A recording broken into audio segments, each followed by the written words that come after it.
अस्सलामुअलैकुम स्टूडेंट्स। बात ये है कि इस क्वेश्चन को हमने लास्ट वीडियो में भी देख लिया है। मैं चाह रहा हूँ कि मैं इसको दोबारा से स्टार्ट कर दूँ क्योंकि वो कुछ ब्लर नज़र आ रही थी। मैंने कहा था कि आपके पास S2 S3 एंड S5 जो है वो सम ऑफ जो है वो सेकंड टर्म, थर्ड टर्म और फिफ्थ टर्म्स हैं। उसने कहा कि आपने terms of an arithmetic progression show that S5 is equal to S into S3 minus S2। मैंने कहा था कि आपके पास टर्म्स, सम ऑफ टर्म्स आपके पास क्या गिवन है, n/2 2a1 प्लस n-1d है। कहने का मतलब ये कि उसने कहा कि अगर आप S2 टर्म्स है, S2 जो है वो सम ऑफ सेकंड टर्म्स है, S3 जो है वो सम ऑफ थ्री एंड टर्म्स है। खुद बोल दिया उसने कहा कि S2 जो है वो सेकंड टर्म है, S3 जो है वो थर्ड टर्म है, S5 जो है वो आपके पास फिफ्थ टर्म है। फिर उसने ये भी बोल दिया, उसने कहा कि S2 सेकंड टर्म का मतलब ये है कि जहाँ जहाँ n है उसको हम 2n के साथ क्या करते जाएंगे, रिप्लेस करते जाएंगे। ये मैंने लास्ट लेक्चर में बोला था। अगर S3 है तो यहाँ पे आपके पास क्या आ जाएगा, 3n टर्म्स आ जाएगा, और n के साथ भी आपके पास क्या आ जाएगा, 3n टर्म्स आ जाएगा।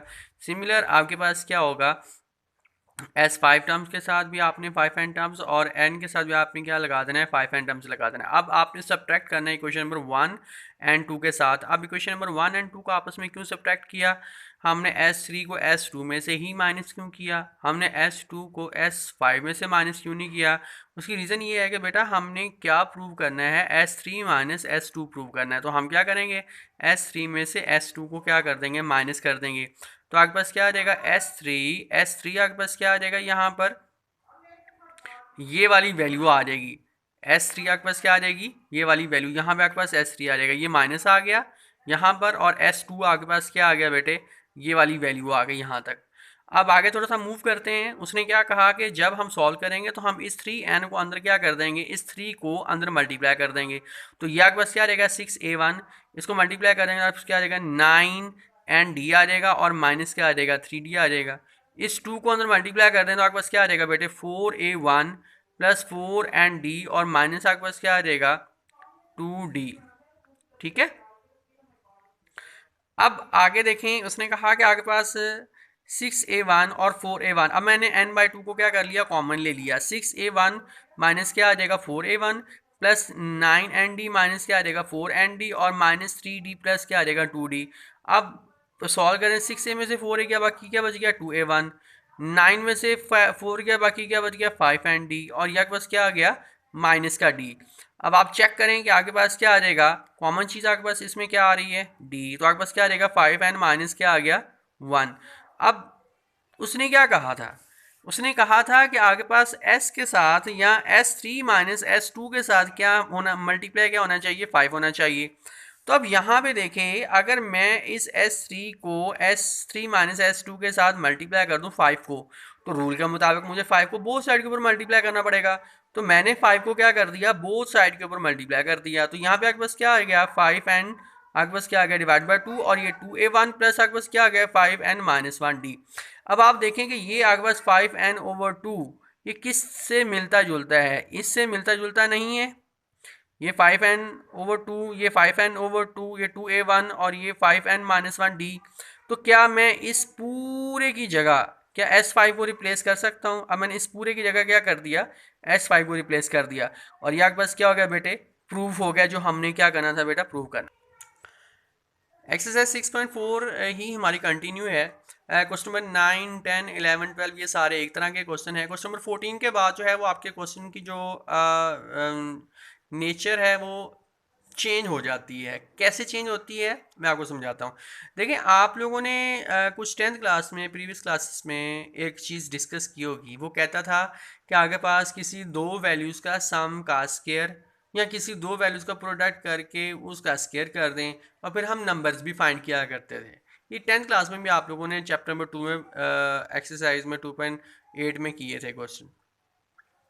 अच्छा, अब उसने क्या कहा कि आपके पास नंबर्स की शेप क्या होती है। उसने कहा कि अगर आपके पास एक नंबर है तो आपके पास ये आ जाएगा, अगर आपके पास दो नंबर है तो a+d और a-d, अगर आपके पास तीन नंबर हैं तो a+d और a-d, और अगर आपके पास फोर नंबर हैं तो आपके पास a+d, a-d, a+3d, और आपके पास a-3d, और अगर बस 5 नंबर है तो आपके पास ए प्लस डी, ए माइनस डी, फिर ए प्लस 2 टाइम डी और ए माइनस 2 डी। अच्छा एक बात याद रखिएगा, यहाँ पे बहुत इंपॉर्टेंट एमसीक्यूज भी है।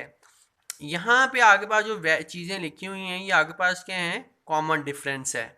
उसने कहा कि in odd number of an arithmetic progression common difference is odd while even number of arithmetic progression is common difference is even. कहने का मतलब ये है कि अगर आपके पास ऑड नंबर्स हैं तो उनका जो कॉमन डिफरेंस होगा वो भी आपके पास क्या होगा, ऑड ही होगा। अगर आपके पास नंबर्स इवन हैं तो उसका कॉमन डिफरेंस भी क्या होगा, इवन होगा। फॉर एग्जांपल कैसे, यहाँ पे आपके पास क्या है, इवन नंबर है, मतलब 2 नंबर है, तो इसका जो कॉमन डिफरेंस होगा वो भी आपके पास क्या होगा, इवन होगा।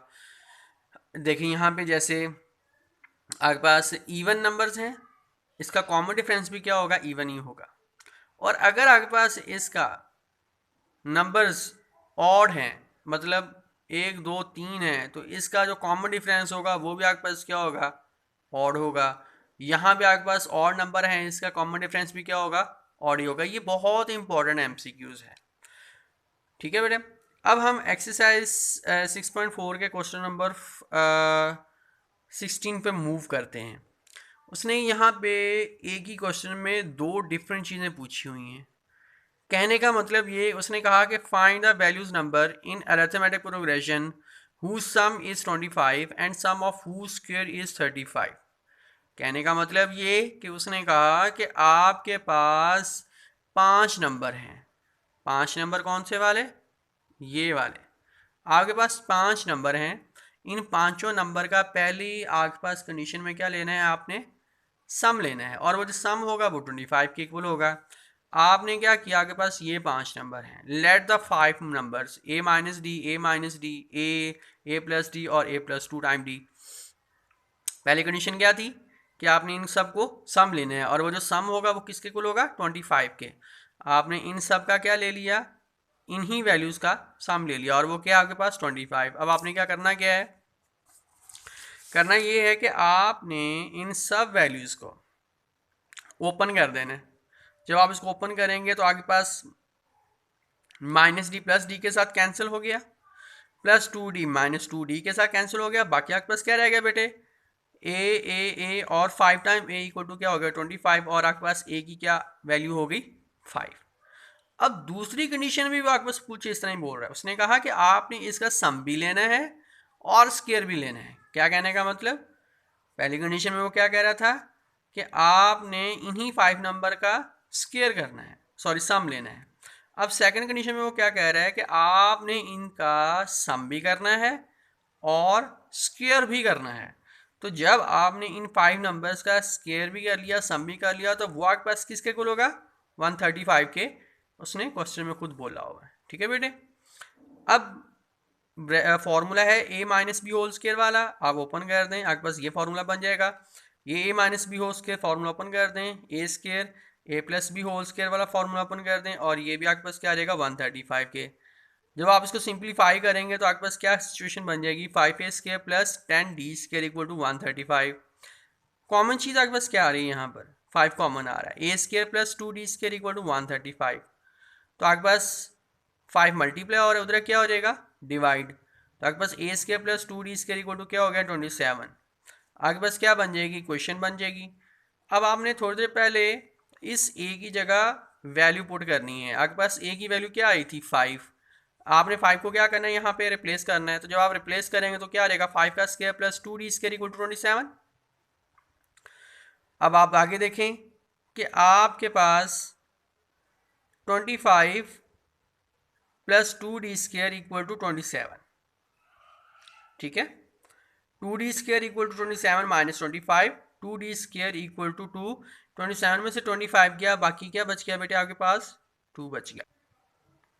तो मैंने क्या कहा था थोड़ी देर पहले, मैंने कहा था 2d स्क्वायर इक्वल टू आपके पास 2 आ गया, 2 मल्टीप्लाई और इधर क्या हो जाएगा, divide. d square equal to क्या हो गया, 2/2। तो d taking square root on both side, तो आपके पास क्या आ गया, d equal to plus minus 1।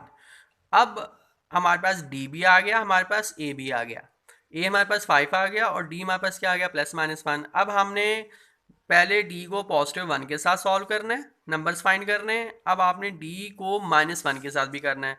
वो नंबर आपके पास वही 5 हैं जो हमने थोड़ी देर पहले जो है वो लास्ट पिछली एक्सरसाइज पिछले उस लाइन में हमने आपको बताए थे कि आपके पास ये 5 नंबर्स हैं। इन 5 नंबर्स को आपने इन्हीं 5 नंबर्स में आपने वैल्यूज़ को पुट करना है। क्या पुट करके? ए को और डी को। ए भी हमने फाइंड कर लिया हुआ है और डी भी हमने फाइंड कर लिया हुआ है। तो डी पहले 1 पुट करेंगे, ए आपके पास 5 रहेगा, ए माइनस 2d, ए की जगह आपके पास 5 आ गया, माइनस आ गया, डी की जगह आपके पास क्या आ गया बेटे 1। आप इसको सिंप्लीफाई करेंगे, आपके पास आंसर क्या आ जाएगा 3। ए माइनस डी, 5 में से 1 गया, बाकी क्या बच गया 4। ए प्लस डी, 5 प्लस 1, ए आपके पास 5 और डी आपके पास ये वाला 1 वाला। तो सिमिलर आपके पास क्या आ जाएगी, ये 3 4 6 7 5, मतलब 3 4 5 6 7 आपके पास वैल्यूज़ आ गई। अब आपने -1 के साथ भी करना है, क्योंकि आपके पास डी जो कॉमन डिफरेंस था वो प्लस के साथ भी था और -1 के साथ भी था। ठीक है जी। तो ए माइनस डी, ये आपके पास ये आ गया, और 5 माइनस 2 माइनस 1 आपके पास 7 आ गया। ए माइनस डी, 5 माइनस माइनस क्या आ गया +6, ए को आपके पास क्या आ गया 5। ए प्लस डी, आपने ए और डी की वैल्यू पुट किया, आपके पास ये सिचुएशन बन गई, ए प्लस 2d, और आपके पास क्या बन गया ये। तो आपके पास क्या आ गया 3 4 5 6 7 और 7 6 5 4 3, ये आपके पास क्या बन गए, ये आपके पास आंसर आ गए नंबर्स। क्वेश्चन नंबर 18 है, बहुत इंपॉर्टेंट है 6.4 का, हमारी 6.4 ही कंटिन्यू है इस लेक्चर में। उसने कहा कि if A square B square and C square are arithmetic progression, show that A over B plus C, A over C plus A और A over A plus B are in arithmetic progression. उसने कहा we are to prove, हम prove करना चाह रहे हैं कि A over B plus C, A over C plus A और A plus B are in arithmetic progression.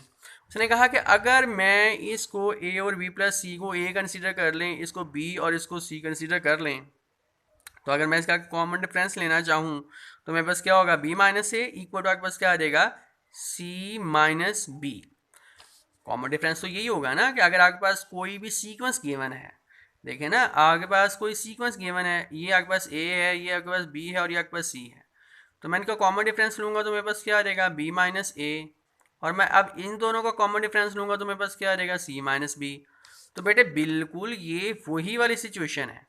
तो अगर मैं इसका कॉमन डिफरेंस लूँगा अरिथमेटिक प्रोग्रेशन बनाने के लिए, तो मेरे पास क्या आ जाएगा 1 ओवर सी प्लस ए माइनस क्या आ जाएगा बी प्लस सी, और इक्वल टू क्या आ जाएगा 1 over A plus B minus क्या आ जाएगा सी प्लस। तो हम क्या बात कर रहे थे, हमने कहा था कि आपके पास कॉमन जो डिफरेंस होगा वो यही होगा कि 1 ओवर सी प्लस ए माइनस 1 वो बी प्लस सी आपके पास ये आ गया, और उसके बाद 1 over A plus B minus 1 over C plus A. अब आप इनका एलसीएम लेना, आपके पास क्या रहेगा C plus A into B plus C. आप जब इसका एलसीएम लेंगे तो आपके पास ये इसके साथ कैंसिल होकर आपके पास बी प्लस सी ऊपर आ जाएगा, माइनस आपके पास क्या आ जाएगा सी माइनस ए, और जब आप इन दोनों का एलसीएम लेंगे तो आपके पास क्या आ जाएगा A plus B into C plus A, आपके पास एलसीएम आ गया। जब आप ए प्लस बी के साथ सॉल्व करेंगे तो ये आपस में कैंसिल हो जाएंगे, और सी प्लस ए ऊपर जाके क्या हो जाएगा मल्टीप्लाई माइनस सी। इस जब इसको इसके साथ एलसीएम लेंगे तो ये सी प्लस ए आपस में कैंसिल हो गए, ए प्लस बी ऊपर जाके क्या हो जाएगा मल्टीप्लाई, तो बाकी पास क्या हो जाएगा बाकी माइनस ए माइनस बी। तो देखें कि यहाँ पे सी प्लस ए और सी प्लस ए आपस में क्या हो गया कैंसिल, तो बाकी क्या बच गया बेटे B minus A over B plus C, C minus B over A plus B. तो इनको क्रॉस मल्टीप्लाई करते हैं, आपके पास क्या रहेगा B minus A into B plus A. अब बी प्लस ए यहाँ पे ए प्लस बी है, मैंने इसको बी प्लस ए इसलिए बनाया ताकि हम फॉर्मूला कंप्लीट कर सकें। C minus B into C plus A, आप देखें कि अगर आपके पास एक दफ़ा वैल्यू प्लस में है एक दफ़ा माइनस में है, तो आपके पास क्या बन जाएगा A square minus B square. तो ये आपके पास क्या हो जाएगा B square minus A square equal to C square minus B square. तो आपके पास क्या हो जाएगा बेटे A square B square and C square are in arithmetic progression. अगर मैं इन्हीं को दोबारा कॉमन डिफरेंस में लूँगा ना, तो मेरे पास क्या हो जाएगा बेटे B square minus A square और ये सी स्क्र माइनस बी स्क्र हो जाएगा। और क्योंकि ये सी आपके पास एक सीक्वेंस है तो ये अरिथमेटिक प्रोग्रेशन भी है।